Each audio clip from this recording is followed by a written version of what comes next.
one will listen. Hey Martin, what's wrong? I've had enough of this.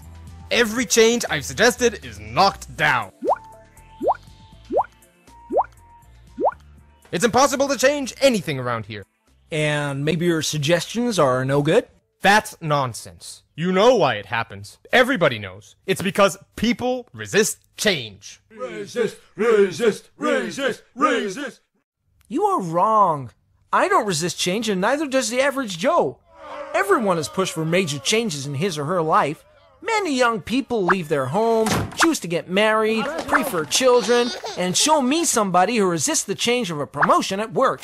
Can you really fool yourself that you don't resist change? I resist only the changes that I have a good reason to resist. The others I accept. Baloney! Try me. Okay, I'm game. Making a change is like climbing a mountain. Here's one. Climb it. Don't think so. Haha, you see? You do resist change. I don't resist change.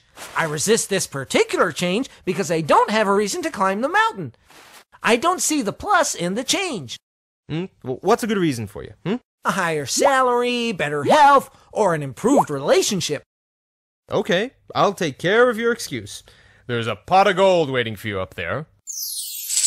Is that good enough? Now will you climb? Nope. Point proven! You most certainly resist change. Of course I resist this change, and with good reason. See for yourself. Too much effort, too much time, too high a risk. It's perfectly logical. The minus of the change outweighs the plus of the change. Another excuse. Fine, I'll reduce the required efforts and the risk. Now are you willing to climb? I don't think so. Aha! I knew it! Excuse after excuse. You remove one, another one pops up. The end result is still the same. The change is definitely good for you, and yet you still resist. But it's not good for me. I don't want the change because I'm comfortable in my current situation. Another excuse. Not at all. You look at it too narrowly. No wonder people reject your suggestions. What? I looked at both the plus and the minus sides of making the change.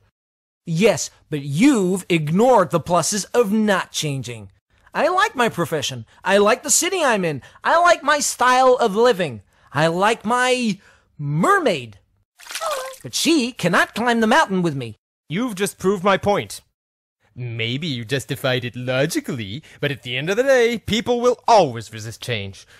They can simply declare that they have a mermaid, and there goes any chance of causing a change out the window. I'm not looking for excuses, but unlike you, I'm not in love with your suggested change. I'm more objective. Oh, so you're Mr. Objectivity, huh? The guy who only looks at the plus side of staying the same? Aren't there minuses as well? I guess there are. Think of situations that if things stay as they are, alligators will bite your ass off.